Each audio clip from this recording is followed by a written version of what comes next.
Bueno, pues bienvenidos todas, todos y todes. Bueno, esto es un estreno en muchos sentidos. Es la primera vez que presentamos estos libros. Llegaron de imprenta, como quien dice, ayer, y os voy a contar un poco quiénes somos, ¿no? Aunque algunos y algunas ya nos conocéis. Yo soy Víctor Relova, soy el director de la editorial Zarabanda y además el autor de uno de los libros de poesía que también vamos a leer ahora, poemas. Y si las nuevas ocasiones son para estar nervioso, yo estoy más nervioso porque estoy presentando 3 libros como editor en vez de solo uno como autor, ¿no? Pero de verdad que sí nos hemos metido en este jaleo como Zarabanda de editar libros y libros de poesía, que no es que tenga el mercado más masivo del mundo, es porque de verdad que lo que vais a escuchar y si os lleváis un libro también leer, de verdad que vale mucho la pena. Y además en esta selección, os cuento, hemos reeditado 2 libros y hemos sacado uno nuevo, original, el de Tomás, que ahora os presentaré. En un primer momento, el de Leire Olmeda, a mi derecha, a vuestra izquierda, Ataques de pánico. Por este libro recibió el premio Poesía Joven de la Comunidad de Madrid y era un libro que se encontraba descatalogado. Por tanto, no es bueno porque lo diga yo, sino que hasta Ayuso, ¿no? lo diría también, estaría de acuerdo conmigo. Así de buena es Leire. Y luego, además, mi primer libro de poesía, Cupido, el yugo y las flechas, que estaba disponible en descarga en su editorial original, Babilonia, pero que estaba descatalogado como libro impreso. También lo podéis conseguir. Y como no todo va a ser reciclar, aunque estemos a favor del reciclaje, ¿verdad, Eva? Hemos traído también a un poeta novel que os digo que cuando lo leáis os vais a sorprender de que sea su primer libro, porque es un libro extremadamente bien escrito. De verdad que es muy, muy bueno. Tomás Alfonso ha escrito Así en el bar como en la iglesia y os recomiendo mucho que entréis en esas oscuridades que transcurren en la penumbra de los bares y que a veces tienen esos paralelismos con las iglesias. Y no puedo dejar de mencionar, podéis verlo mejor en los lados, las maravillosas portadas y el maravilloso diseño de mi compañero de Zarabanda, Adrián Mozas, que se ha encargado de que queden también los libros, no solo por dentro, también por fuera, así de bonitos. Así que, sin más preámbulos, como habéis venido a escuchar poesía, le voy a dar la palabra a la más veterana de los 3, que es Leire Olmeda. Bueno, muchas gracias. Estaba pensando que leer, a mí me pasa siempre lo mismo, yo me preparo, yo traigo post-its, tengo un problema con los post-its, ¿no? El primer punto es reconocerlo, y luego llego y cuando estoy a punto decido cambiar y que leer. Decía Víctor que este libro, claro, lo de que te dieran un premio joven quiere decir que es que hace ya mucho de eso. Y entonces me veo a veces como un poco en la lejanía, ¿no? Sigo siendo yo, pero era otra yo. Y digo que voy a cambiar lo que voy a leer porque voy a empezar con el primer poema, ¿no? Es decir, el primer poema de un libro, al menos para mí, es muy importante porque es como te estás presentando, ¿no? El primero que empiece a leer, te estás presentando ahí y luego la gente decidirá si quiere o no seguir. Entonces voy a presentarme con este primer poema o voy a presentar a la Leire de hace ya muchos años. Fuimos iguales que el asfalto, callejeros de mal olor, con heridas en las piernas y barro en el cuello, nos comimos el mundo. Nos come ahora a nosotros, limpitos y aseados, ropa nueva sin roturas, que disimule el miedo que le tengo hoy al asfalto.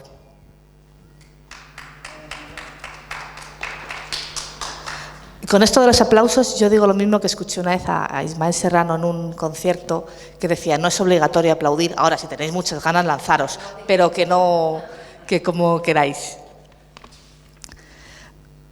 Ya no tengo edad para besarme en ascensores ni creer en cuentos de hada. Bambi empieza a aburrirme y desnudarte ya no es ningún misterio. El arco iris es un fenómeno óptico, no la residencia de los ponis.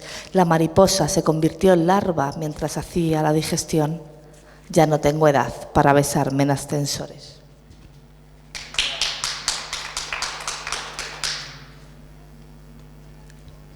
Y voy a seguir. Cuando me dieron este premio, mi abuela, pues claro, si a la nieta le dan un premio por escribir un libro, la abuela se tiene que leer el libro, faltaría más. Y yo le decía a mi abuela, digo, abuela, si tiene un par de poemas buenos, si el resto... Le leí un par, digo, estos son los buenos, el resto no, bueno, pero déjamelo. Bueno, a mí nunca me lo dijo, pero sé que por mi madre, que estuvo un par de noches sin dormir después de las cosas que cuenta la nieta, pero bueno. No soporto follar con calcetines y que tras mis pezones solo veas carne. Te pediría un beso después del orgasmo, pero no te pediré una iglesia con flores ni amor eterno. No creeré que piensas en mí al levantarte. Yo no lo hago. No te pediré que te quedes toda la noche ni que me reconozcas por la mañana. Solo que no creas que soy como todas.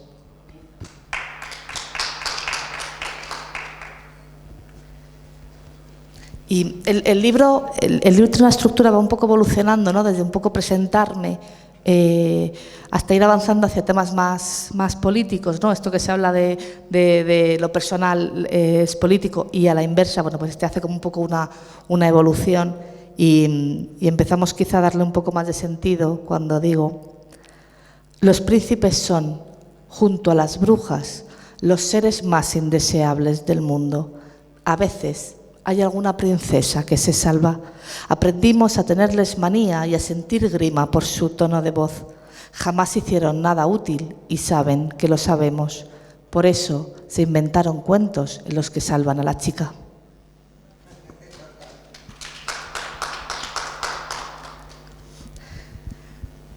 Este poema lleva por título Mutatis Mutandis, que más o menos yo, que no di latín en el cole, pero es cambiando lo que hay que cambiar. Parece que venía la calma, pero era falso. Aquí no existe la antesala de la tormenta, ni siquiera para tomar aliento antes del grito conocemos el silencio. Un puño encima de la mesa significa tener razón y te conviertes en puta cuando lloras. Puede que jamás vivamos tranquilos, pero aún no se creó un lugar mejor. Y lo bueno de sacar una segunda edición es que te ves a ti misma y te respondes a ti misma. Entonces este poema tiene una respuesta escrita ahora en 2025, pues este poema es de la primera década de los años 20 de este siglo, pues tiene unos pocos meses. Y entonces el anterior se llamaba Mutatis Mutandis, cambiando lo que hay que cambiar. Este se llama Sic Semper, así siempre. Y es un poema de respuesta a mí y a lo que cuento. No vino la calma. Los que antes te llamaban puta ahora apelan a los cuidados sin nunca practicarlos. Dejamos de tener el lugar menos malo en exclusiva y descubriste que no quieres más puños encima de la mesa para que nunca cambie nada. Sigues llorando.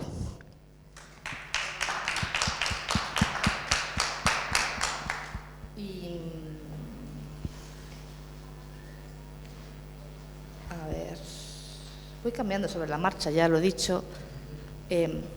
Este otro poema, yo me he tirado un montón de años en los talleres de literatura de Rivas, de la Universidad Popular, y ahí compartimos los textos y siempre nos hacemos aportaciones unas a otras. Entonces, cuando llevé este poema al taller, una amiga, Marisa Olías, vecina de Rivas durante un montón de años, me propuso un título. Y dije, qué bueno, pero no me atreví a ponerlo en el libro. Pero luego, cada vez que leía el poema, decía, y no puse el título, pero el título es este. Así que en esta reedición he puesto el título de una vez, porque el título es Esto me pasa por guarra. Hace meses que te perdí la pista, y aún no sé por qué. Perdiste ese paquete de tabaco en el que apunté mi número. Tal vez le diste el último cigarro a una chica más guapa, con más escote, o dejaste de fumar antes de volver a besarme el cuello. Hace meses que te perdí la pista, hoy me volví a acordar de ti. He encontrado debajo de mi cama ese paquete en el que escribí mi número.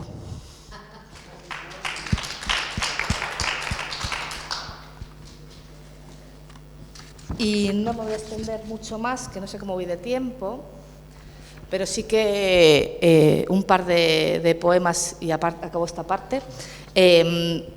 Este poema era el que cerraba el libro en su primera versión, que iba a mi abuelo. Que son más pobres que nosotros, José, que ya hay que ser pobre, le decía a mi abuelo en un intento desesperado de ser entendido, mientras mi abuela solo decía: ¿y tus hijos, Francisco? ¿Y tus hijos? Me los imagino de pie en esa cocina en la que no cabíamos sentados, en esa en la que yo jugaba cuando ya se olvidó lo que era pasar hambre. Pero por aquel entonces sí se sabía demasiado bien, y a pesar de ello mi abuelo instalaba la luz a quienes, como él decía, eran más pobres que nosotros, que hay que ser pobre, ya hay que ser pobre. He pasado media vida escuchando a mi abuelo, me recitaba poemas de Hernández o canciones para él prohibidas, me contaba de los rojos y los nacionales, y el otro día, sin estar preparada para oírle, dijo que había que olvidar el pasado. Lo que no consiguieron los años de cárcel, represión y hambre, lo está consiguiendo el cáncer. Y hay que ser pobre, abuelo, pero los fachas no nos vencieron.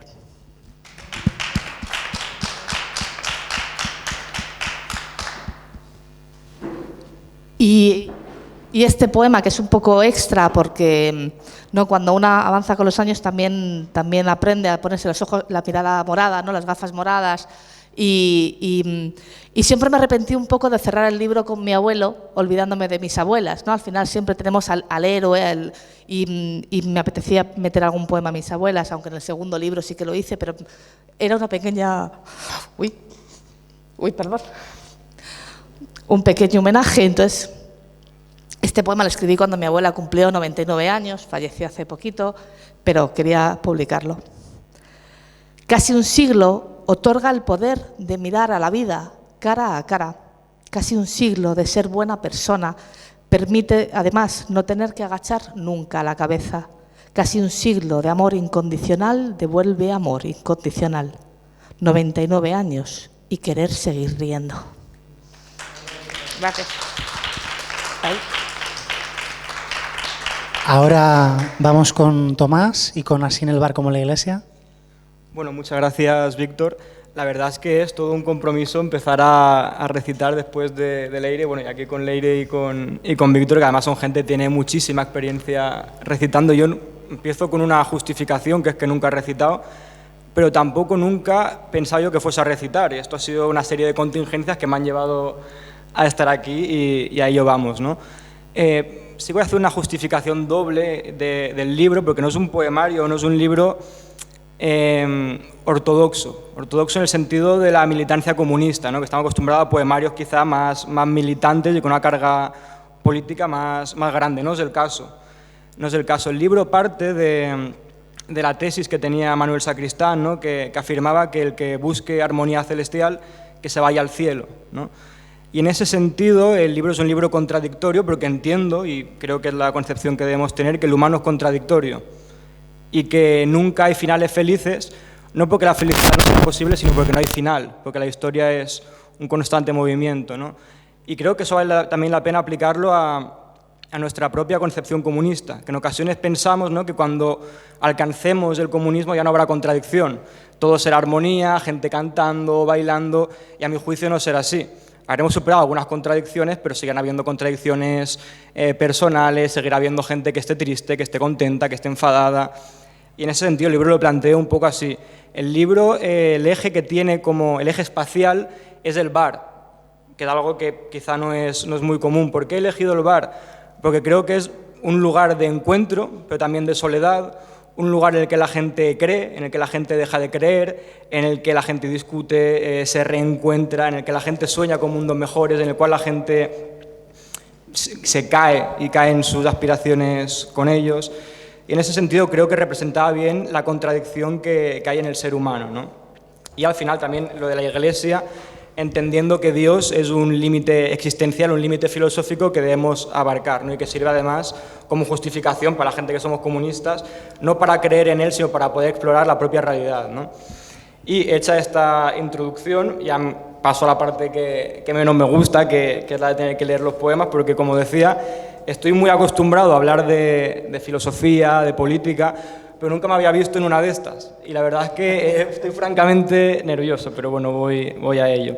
El primer poema con el que empieza el libro es un poema que se llama Recuerdos de aquel verano, que es el siguiente. Ya eran pasadas las 11, cuando las hojas caían regando el suelo de tristeza, clamor de regreso a aquel verano en el que no fuimos, pero soñamos ser felices, como solo saben hacerlo los amantes y los niños.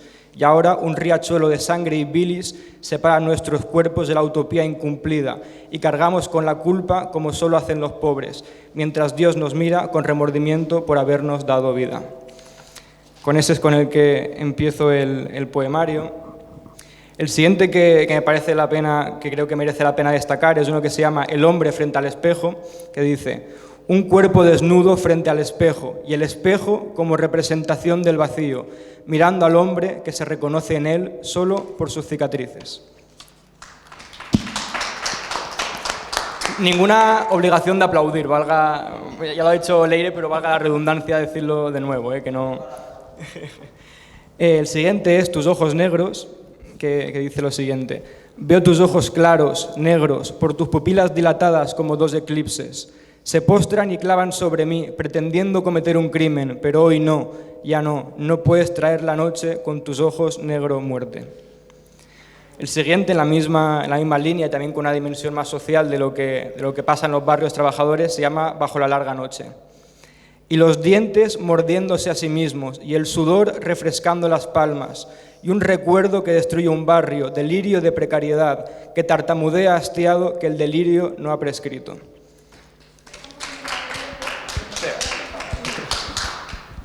El siguiente se llama El prestigio, que tiene una cita que es de Jameson Webster, que para quien no la conozca es una psicoanalista y marxista estadounidense, que la cita dice: un defecto es una fisura por la que podemos caer. Nada más frío que el infierno de estar solo, en la noche luminosa en la que debes ser, aparecer sobre el escenario dispuesto a ser prestigio de un hombre sin más alternativa que sí mismo.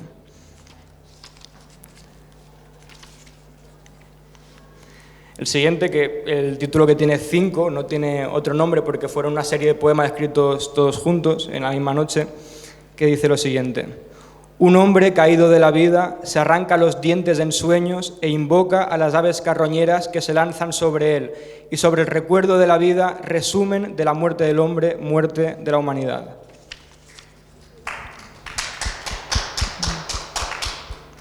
El siguiente, que es un poema que escribí un poco de memoria, ¿vale? Porque yo nací en Alemania, que estuve ahí 1 año y medio, casi 2 años, y estuvimos ahí mi madre y yo junto a mi padre. La situación acabó muy mal y lo escribo no por lo que yo recuerdo, sino por lo que mi madre me contaba de esa época.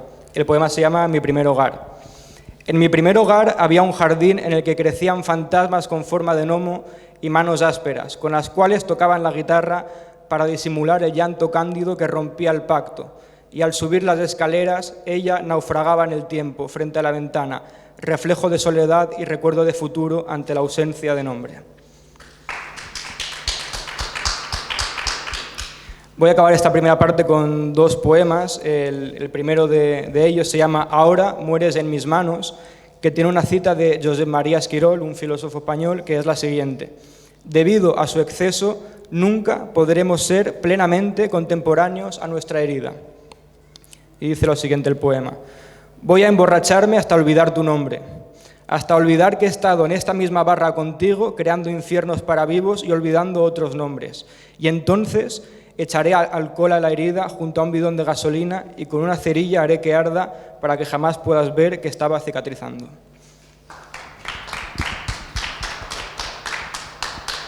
Y el último, que se llama Las manos manchadas, el título es por una canción de un rapero que es el Chef Rubén, que en el estribillo afirma eso, ¿no? Dice: tengo las manos manchadas, tengo las manos manchadas. Y el poema dice lo siguiente: tengo las manos manchadas de tinta negra y roja por un poema de desamor, y sucumbiendo ante él y ante el deseo de ser, me muestro desnudo tras la página como un niño viejo que desea que le besen y le riñan.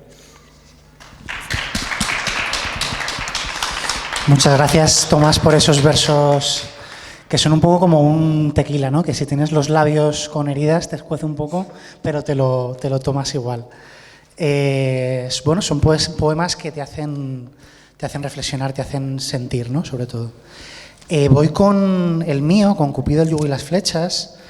A mí me pasa un poco como a Leire, que empieza a pasar el tiempo y se nota la distancia, pero bueno, voy a empezar con el primer apartado, que se titula Permíteme que me presente, y tiene unas citas, una de Ana Pérez Cañamares, que dice: entrad en mí, alma clandestina, atrás queda el partido de los indiferentes. Y otra cita de Begoña Abad que dice: yo solo soy herida que habla. Y los poemas que voy a leer son un poco poemas a modo de presentación. El primero, que se titula Nombre, explica un poco por qué me llamo Víctor, ¿no? Que probablemente sepáis muchos que me llamo Víctor y no el por qué. Y es que yo nací seismesino, en un momento en que hace más de 30 años la medicina no tenía, digamos, los avances que tenían ahora, y entonces mis padres dijeron que si sobrevivía, siendo seismesino, que me llamarían Víctor, que en latín significa vencedor, ¿no? Y bueno, parece que aquí estoy. El poema se titula Nombre. Seismesino, victorioso, es la traducción, el origen de mi nombre. Seismesino, Dios, la incubadora o mi tozudez me agarraron a la vida. Victorioso, me llamaron. ¡Qué prematuro!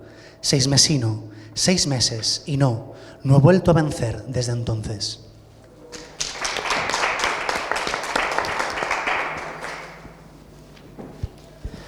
El siguiente que voy a leer se llama Edad y dice: me siento joven, salvo cuando me apartas la caricia. Me llamas crío, pero me dices que hablo viejo. A veces siento que desaprendo, otras me siento esponja. Mi corazón tiene la piel joven de tu tacto y los ojos cansados de sostenerte la mirada.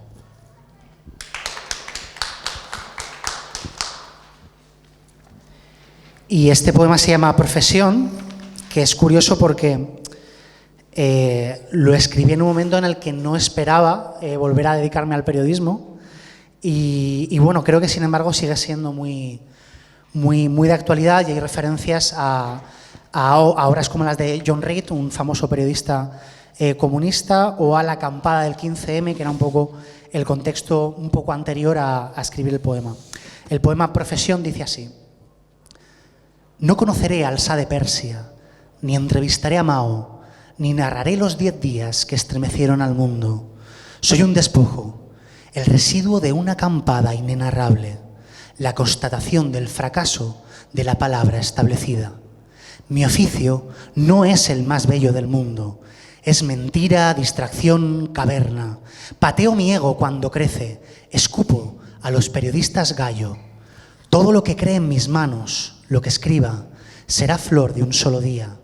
Y algún día, con suerte, sudaré tinta en un periódico y mi trabajo servirá para que a Begoña no le pisen lo fregado.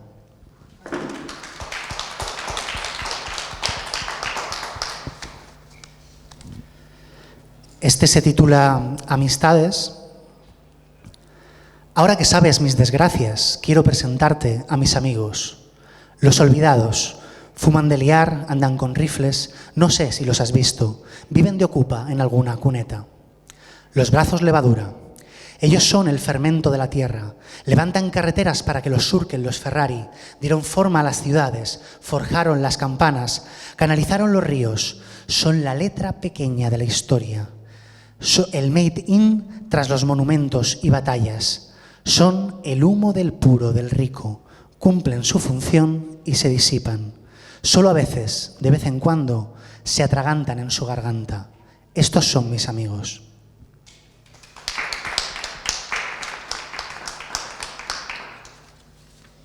Y los dos últimos de este apartado, este dice tiempo. Hay mañanas, hay tardes que se arrastran con desidia. Son días de lentitud dolorosa, tan lentos que oigo caer cada segundo como una gota. Van formando con paciencia de orfebre estalactitas en mi corazón.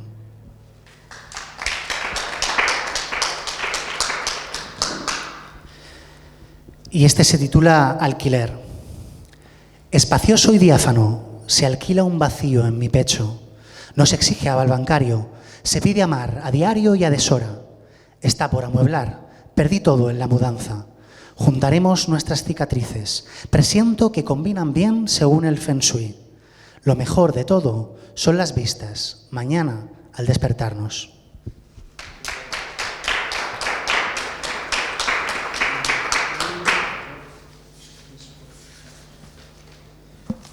Vale, voy a leer unos pocos del siguiente apartado. A ver.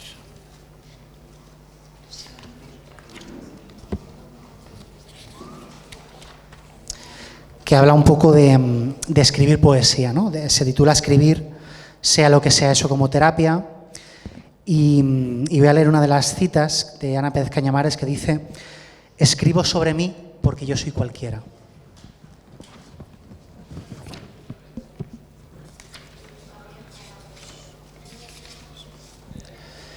Este es un homenaje a esa cita de que la poesía es un arma cargada de futuro, pero el poema se titula Un arma cargada de pasado. Stalin escribía poesía.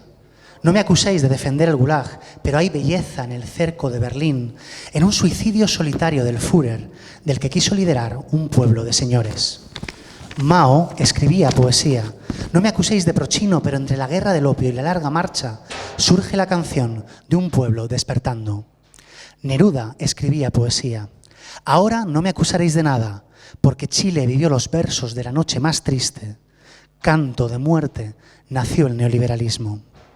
Distinto perro, el mismo amo, dejó morir a Miguel Hernández en la cárcel.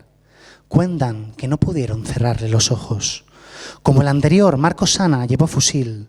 Como el anterior, Marco Sana escribía poesía. Más aún que el anterior, conoció la cárcel. Pero Marco Sana y tantos más vive como vive la poesía en la lucha de los pueblos.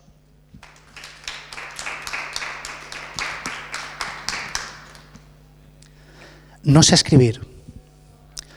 No sé escribir poemas de amor. No me lo pidas, por favor. No tengo las palabras justas, no sé describir los ronquidos de la perra ni tu risa.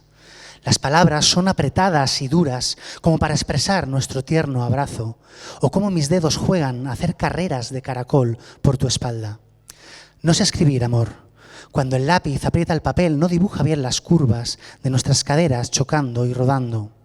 Poema es vivir piel con piel contigo, y quien diga que esto es un poema, miente.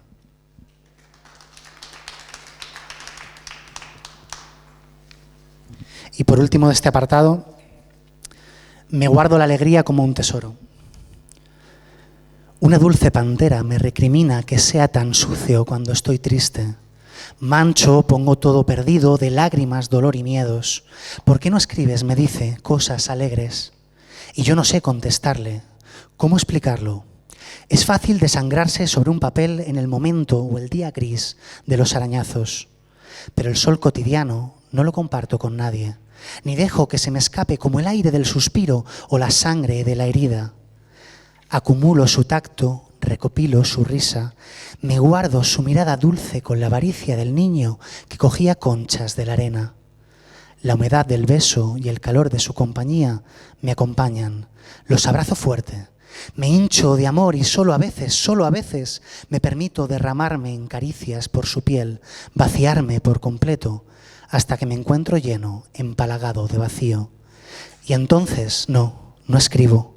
Entonces me acerco, la abrazo, en la intimidad azul de nuestro cielo, listo para llenarme de nuevo.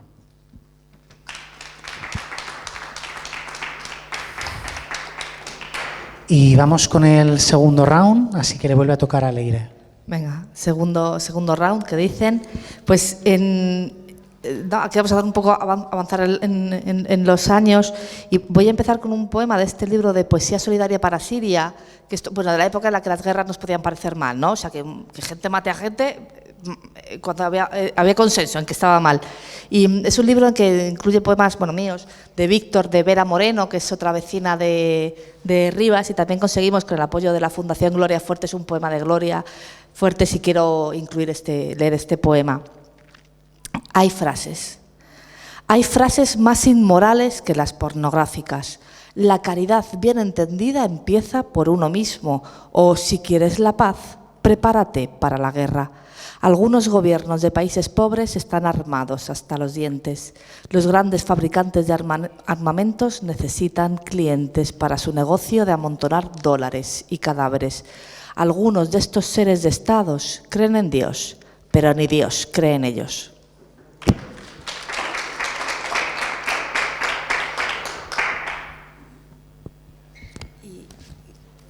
Creo que he dicho ya que tengo un problema con los posits, pero bueno, no me quiero extender mucho en el resto de libros, pero sí que quiero leer un par de poemas de este libro de Cuerpo Legal, a quienes la vieran entendieren, que lo saqué el año pasado. Es posible que aún lo publiqué con Atrapasueños, que tiene aquí caseta. No sé si queda alguno, si queda estará ahí, que bueno, he cogido la Constitución española, que total tampoco le hacemos tanto uso, y he escrito poemas de amor a partir de la Constitución española. Se podía, no sabemos si hacía falta, pero se podía. Y entonces yo cada vez que leo en Rivas leo porque bueno, pues porque uno es ripense y lo lleva con orgullo hacia donde va. Entonces con el artículo de la Constitución que dice: la nacionalidad española se adquiere, se conserva y se pierde de acuerdo con lo establecido de la ley, con ese artículo yo escribo: tengo un carnet que dice que soy ripense y quiénes son mis padres. El resto, pura anécdota. Lo importante no será plastificado, porque solo a nosotros nos importa.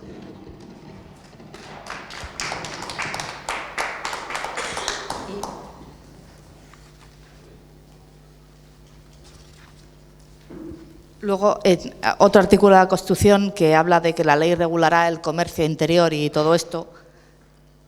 Te debo una cerveza como medida de unidad española del agradecimiento. No sabemos poner precio a la amistad y, por suerte, el cariño no paga impuestos.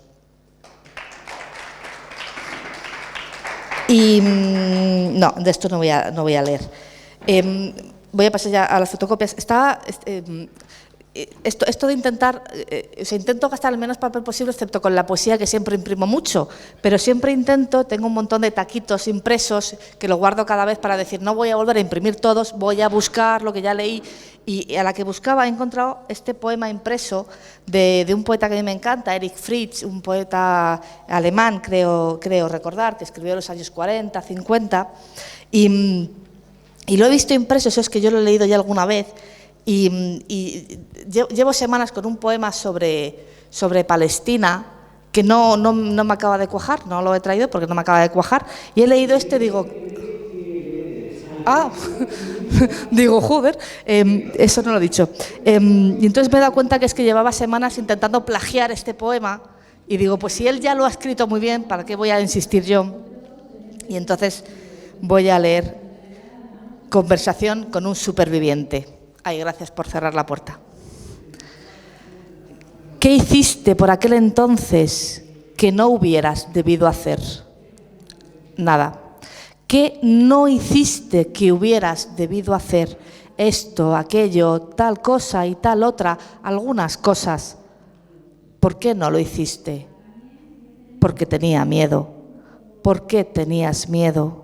Porque no quería morir. ¿Murieron otros porque tú no querías morir? Creo que sí. ¿Tienes algo más que decir sobre lo que no hiciste? Sí, preguntarte qué hubieras hecho tú en mi lugar. No lo sé y no puedo juzgarte. Solo sé una cosa: mañana ninguno de nosotros seguirá con vida si hoy volvemos a no hacer nada. Y si antes leyendo los poemas del libro, ¿no? Pues era alguien joven, pues en algún momento ya no. y en este poema me reivindico como señora. Hay un momento que dice, yo soy una señora, ya no me molesta que me llamen señora los niños que pierden el balón, los hubiera pinchado el balón en algún momento, pero ya no, y esto. A ver, un momentito. Aquí. Soy una señora de 40 años, una joven de 40 años. No soy una vieja de 40 años, aunque mi sobrina me llama vintage. Quizá tan solo soy una mujer con 4 décadas a las espaldas, 4 décadas a sus espaldas y toda la gravedad del mundo en las tetas. Y lo que te queda, dicen al fondo. Una mujer a la que no le da menos miedo cada vez llevar la contraria en público, pero se obliga a hacerlo, que se sigue poniendo nerviosa cada vez que recita, que juró dejar la poesía si eso llegaba a ocurrir. Una mujer que no está preparada para esta etapa de la vida, que ni siquiera sabe en qué tiendas venden la ropa que le quede bien a este cuerpo. No soy la mujer que iba a ser con 40 años. No soy la mujer que yo creía que eran las señoras de 40 años, casada, con hijos y empleo estable, posiblemente funcionaria. En cambio, soy una señora soltera respecto al estado civil, pero no en la realidad. Monógama en mi última década, 0 hijos, mucha frustración no del todo asumida y una cicatriz. Feliz desde que descubrí que prefiero que me den los buenos días a cobrar mucho. A veces hay que decidir. Soy una mujer de 40 años que cada vez se parece más a su madre. Nunca he sido la que encabeza la mani, pero te rellena la pancarta cuando los jefes no lo ven importante. Jamás encabezaré una revolución ni una revuelta, quizá tampoco las quedadas, para irnos a comer todas juntas. Pero sé encargarme de todas las gestiones y el papeleo para que tú puedas hacerlo. He aprendido de mis errores, pero no de todos. He aprendido que no expliques con la maldad lo que puedas explicar con la estupidez. Nunca creí en dioses ni en reyes y ahora por fin tampoco en tribunos. He aprendido también que dientes, ¿qué es lo que les jode? Que quedarse callada ante una injusticia es de cobardes, aunque quizá no podemos ser valientes las 24 horas del día. He aprendido que si no se le puede poner precio a la dignidad, sí, un porcentaje. Yo perdí la mitad de mis ingresos a cambio de saber que las lágrimas por la noche no son culpa mía.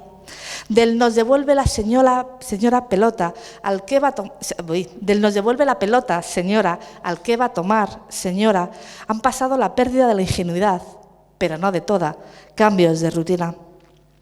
Vamos, que yo bien, como señora de 40 años, y aquí seguimos, haceos a la idea.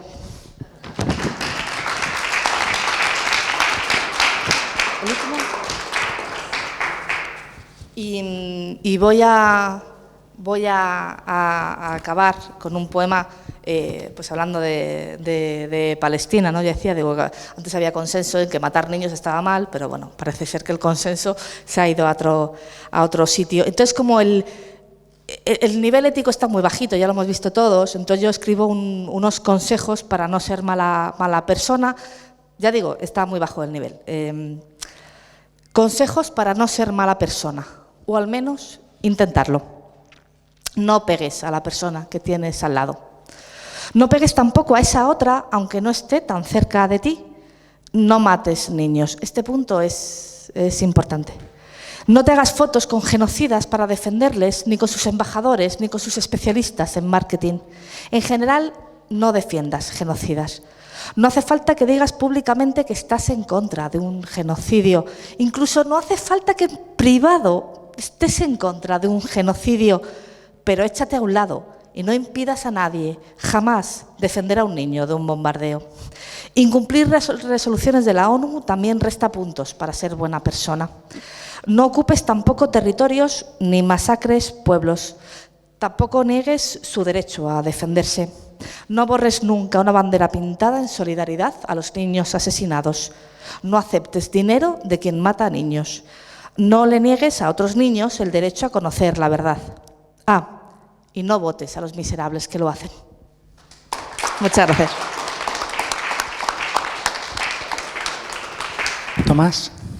Bueno, vuelvo a decir lo que he dicho antes, que qué complicado que es recitar después de que lo haga leer. Aprovecho para decir, que no lo he comentado antes, que el epílogo del libro es suyo, entonces solo por eso el libro es un poquito mejor.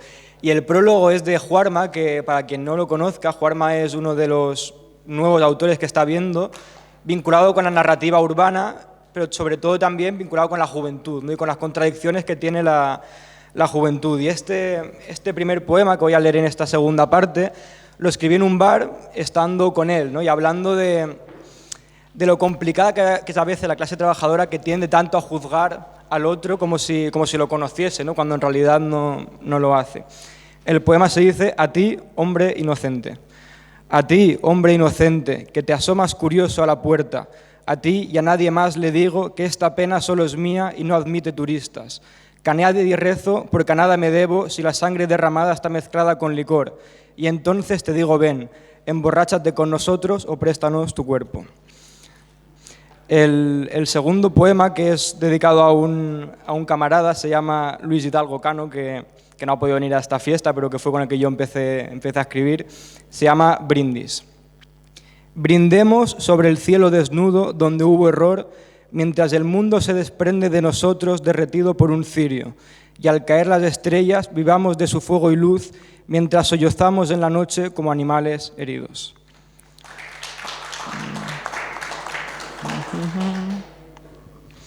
El siguiente es dedicado a mi madre. Mi madre entró a política después de que yo entrase a política, lo cual para mí es, yo creo que mi mayor orgullo militante, francamente.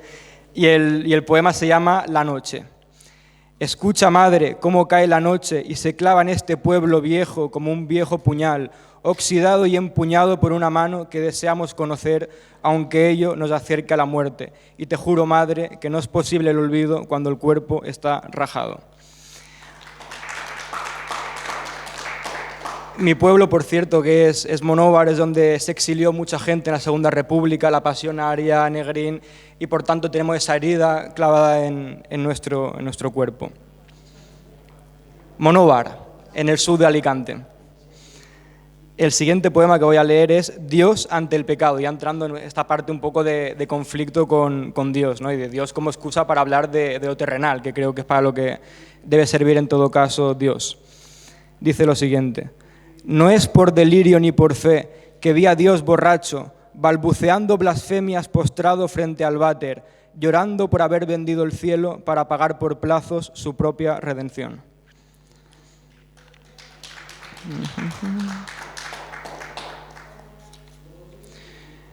El siguiente es de un amor fugaz que tuve, de esos que pasan de largo pero te marcan al mismo tiempo. Se llama Crónica de un día de invierno. Fue un frío día de invierno cuando nos encontramos, como solo se encuentran los que no se buscan, y hablamos y reímos como solo pueden quienes no se implican. Yo te hablé del tiempo que nos roban y tú a mí de los sueños que nos frustran, y luego juramos que íbamos a cambiar el mundo como solo juran quienes ya no temen nada.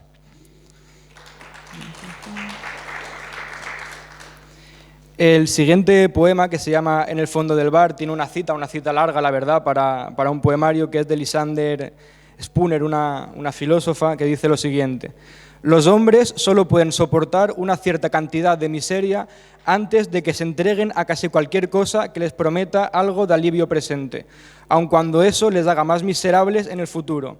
Predicar moralidad o abstinencia a tan desdichadas personas, en lugar de mejorar sus condiciones, es solo un insulto para su desdicha. La cuestión será entonces no cuáles son los vicios de los hombres, sino cuáles son sus derechos. Y el poema dice lo siguiente: en el fondo del bar hay una sombra de sí misma y de lo que aspiró a ser, y junto a ella el hombre reducido a una silueta, iluminada por la tragaperras, buscando otra sombra en la que desvanecerse.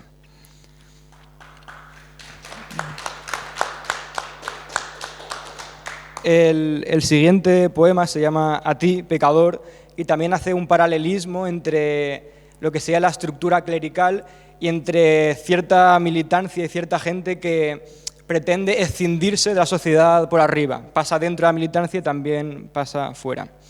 Dice lo siguiente: primero rezaste y luego aprendiste a hablar. Invirtiendo los procesos evitaste el pecado, pero traicionaste al credo. Y ahora ellos gritan en el infierno y tú lloras en lo alto, sin nadie que pueda oír tus tristes palabras mudas.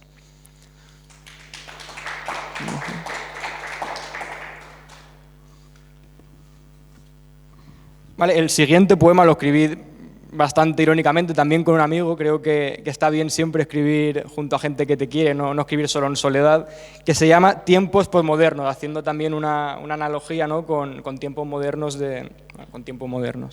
Dice lo siguiente: van a exhibir mi cuerpo en una galería cara y los pijos pagarán por descifrar mi muerte. Hablarán del olor de mi sangre y de si tenía cáncer, y me abrirán hasta poder meter la mano y comprobarlo con sus dedos. Jugarán con mis vísceras como si fuesen enredaderas y serán fotos sin flash en medio de la performance, así hasta consumirme y pasar a otra obra. Ya voy terminando, pero permitidme que recite un par más o tres. El siguiente es Líbranos de Dios, también en referencia evidentemente a la Biblia, y haciendo referencia sobre todo a lo que Dios nos ha quitado al humano, ¿no? Y por eso es una reivindicación atea de por qué tenemos que estar en contra de Dios, no solo de su inexistencia, ¿no? Es decir, no solo tenemos que afirmar su inexistencia, sino que luchar vehementemente para que el resto también lo considere así. Dice lo siguiente: Padre nuestro que estás en los cielos, líbranos del Dios del que nace la culpa, solo para hacernos esclavos de su perdón, y de sus milagros que nos hacen impotentes como un niño viejo, castrado por otro niño viejo que es prestigio de un mago de una ilusión tras la que se esconde Dios bajo el nombre de la nada que aterrorizó al humano.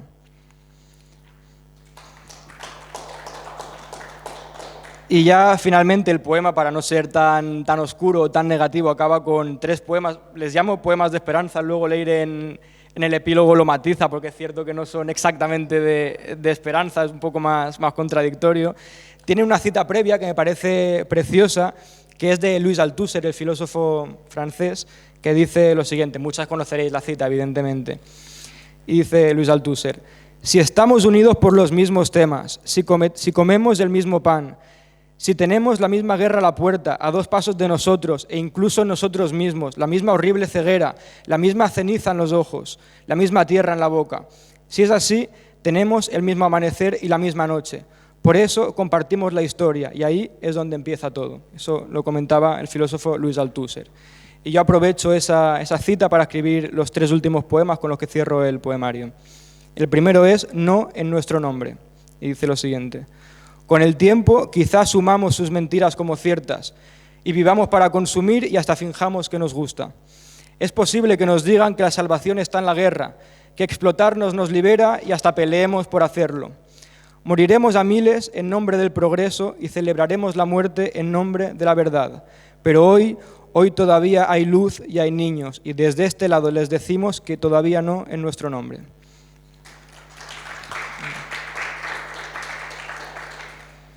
El siguiente es Malsón, que en castellano se traduce por pesadilla, ¿vale? No cesará nuestra lucha hasta que las viejas columnas caigan y recordemos esta noche como un malsón que evocamos para recordar la muerte y evocar la vida, para no ser más que gasolina y cerillas dentro de un infierno frío. Y el último poema con el que cierro el poemario se llama Mánchate de vida, que está dedicado a mi hermano Antonio, que es un poema que empecé hace muchos años, pero que lo he ido retocando con el tiempo, que lo escribí en su momento para dárselo, pero que todavía sigo sin dárselo y no sé si algún día se lo daré, espero que sí. Dice lo siguiente: la vida es un instante que se hiere entre las manos, sucias de oscura tierra, como de alegre juventud pintada con cera y miel. Como un beso que no dimos, caen los mitos y las hojas, y hasta mueren los refranes que aprendimos de pequeños. Como el balón que escapa del juego para perderse en la calle, o el niño que crece y se hace uno con el mundo. Mánchate de vida, como quien se mancha al comer. Saboréala o engúyela, pero no te dejes ni una miga, ni un trocito de vivencia, nada que te impida decir, tras los años y las guerras, yo estuve aquí. Desafía a la muerte, búrlate de ella con tu risa mortal y hazlo siempre, cada día, hasta que ella venga para hacerte lo que a todos, pero a ti ya no te importe porque tú ya habrás vivido. Nada más. Muchísimas gracias, Tomás. Yo voy a seguir el ejemplo de Tomás. el poemario Cupido, el yugo y las flechas coge su nombre del capítulo que tiene varios poemas de desamor. Como estamos empezando las fiestas, para no dar un poco la bajona, me voy a ir al poema que cerraba el libro, que es un poquito más de resistencia, más esperanzador. Y digo cerraba porque luego leeré unos pocos poemas políticos, que creo que pegan más con la fiesta del PC, y cerraré con los 2 poemas que ahora cierran el libro, que son poemas que hablan de Palestina. No podía hacer esta reedición sin poder añadir algo sobre lo que está pasando. Pero el libro que cerraba, o sea, el poema que cerraba antes el libro se titula Fugitivos. No quedan trincheras y apenas horizontes. La arena no yace bajo adoquines, sino que se derrama, lenta pero constante, augurando una carta firmada de despido. Del primer al último grano, tiempo de precariedad. Cuando el viento del mercado nos hiela los huesos, amor, cubrámonos en hermosas banderas. No es tela sino cuerpos de hombres y mujeres, olvidados en el tiempo, lo que nos abriga. Quisiera poblar tu vientre de semillas, que no verán el futuro negro que presagian. Quisiera besar la tersura de tus piernas, que corrieron delante de las porras y volvieron a mi lado. Ahora, amor, una revolución para 2 nos espera en tu alcoba. Gozaremos hasta que vengan a buscarnos. Nunca pudieron esposar el goce, ni los besos, ni el abrazo prófugo que nos daremos mientras llaman a la puerta.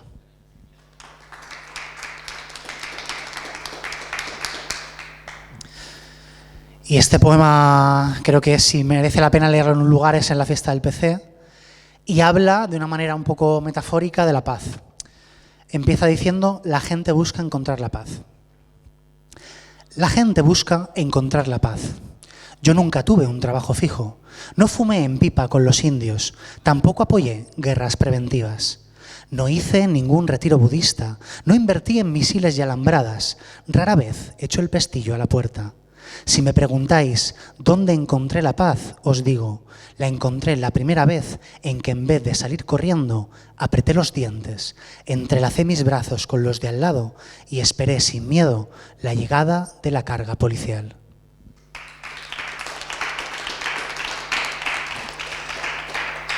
Y hablando de represión, escribí un poema, seguramente lo recordaréis, Los titiriteros, que fueron una obra de teatro que detuvieron a los artistas acusándolos de enaltecimiento del terrorismo. Entonces este poema se titula Teatro preventivo. Tiritando tirita el titiritero, en la cárcel desmadejado, como los muñecos de trapo que le dan de comer. Son los titiriteros, en realidad, títeres sometidos, controlados, siempre preventivamente, para evitar que piensan, para evitar el contagio. Tirita el títere titiritero, hilos de marioneta que llegan lejos, donde los que mandan no tiritan, y decretan con Charlie Hebdo que viva la libertad de expresión, y cuanto más lejos mejor. Presos por hacer teatro, enaltecimiento del terrorismo, enterramiento de la cultura. No es una escena del teatro del absurdo. Tiritando, el títere titiritero mira a los lados, pero no cae el telón. No se oyen los aplausos, no reaparecen sus compañeros a saludar a escena, y en el lugar del público, un clamoroso silencio. La solidaridad también es un muñeco de trapo, se le abandona a un rincón cuando no apuntan los focos. No es teatro, las cachiporras duelen titiritero, y hace frío en la celda. Vivimos en un estado tremendamente autoritario. Iniciales, ETA, venid a detenerme.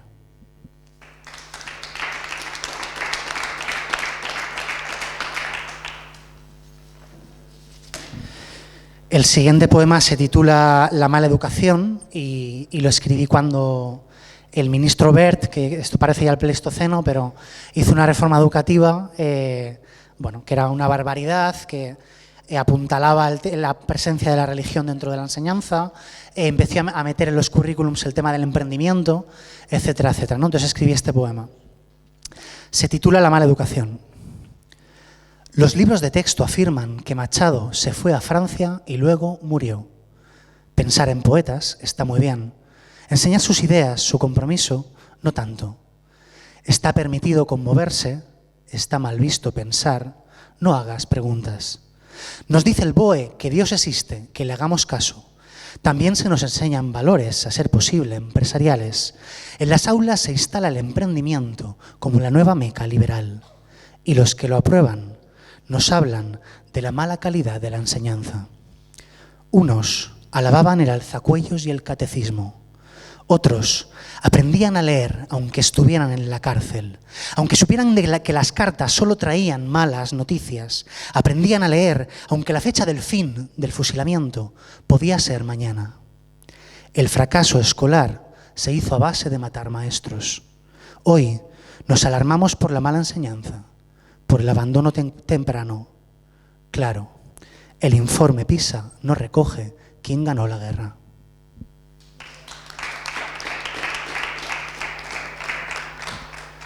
Este se titula Religión de mercado y es el último antes de los poemas más de Por la Paz y por Palestina. Religión de mercado. Nunca fui creyente hasta que me explicaron los milagros del capitalismo. Con su mano invisible hace que las bolsas no contengan pan, sino cifras, bailando al son caótico de las aves carroñeras. Con su mano invisible ahoga los precarios botes donde naufragan migrantes esperanzas. Con su mano invisible multiplica los palos y las porras. Con su mano invisible nos roba la cartera y la mete en una cuenta suiza, cuenta cuentos, cuenta Luis Fuerte. Qué real su mano invisible cuando nos aprieta el cuello. Pero alguien alguna vez oyó que esa mano invisible acariciase o salvase a alguien.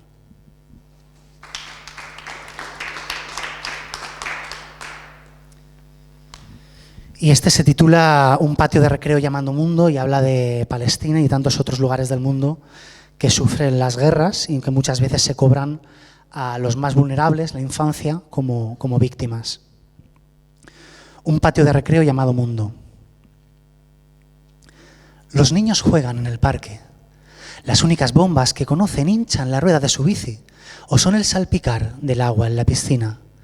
Los niños juegan a pesar del tiempo y del clima. En Zaragoza corta el frío, sopla el viento y las hojas juegan al corre que te pillo. En Ucrania, Siria y los rincones oscuros del mundo, las balas cortan el aire y traen el frío, jugando al aquí te pillo, aquí te mato.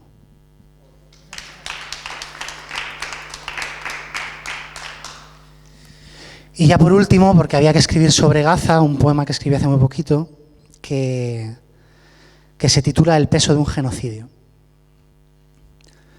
No voy al gimnasio, pero cada día levanto este peso en el pecho. Como Atlas se me viene el peso del mundo con el mero gesto de encender la televisión o la radio. No hay sofá que proteja del estallido de las bombas en mi conciencia. Como no hay nada que proteja a los niños en Gaza que reciben las bombas sin que les pese a los asesinos el pecho o la conciencia. La sangre roja se vuelve transparente cuando las televisiones pixelan o los algoritmos silencian. Facebook lo creó un friki sin novia en la uni, al que no le importan las novias y las niñas que jamás serán novias y que lucen un sudario por velo. La muerte que genera Israel no acaba en Gaza.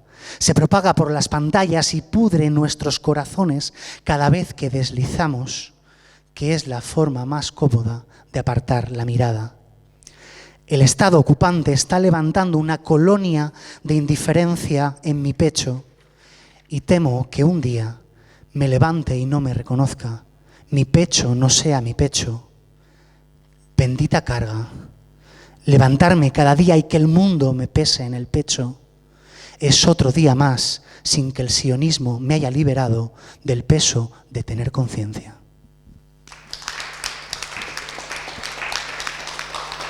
Y con este mensaje de solidaridad con Palestina despedimos la parte del recital y os invitamos a que leáis a Leire, a que leáis a Tomás, solo si os sobra tiempo que me leáis a mí y sobre todo que también os acerquéis ahora, si queréis, a comprar los libros de la editorial Zarabanda, que por, ¿cuánto hemos dicho? 11,50. Por 11,50 euros podéis llevaros a casa para seguir leyendo los libros, los poemas que hemos recitado, muchos de ellos y muchos que no, que también son muy, muy interesantes. Así que muchas gracias por acompañarnos en este hobby tan minoritario como es el de leer poesía. Muchas gracias a todas y todes.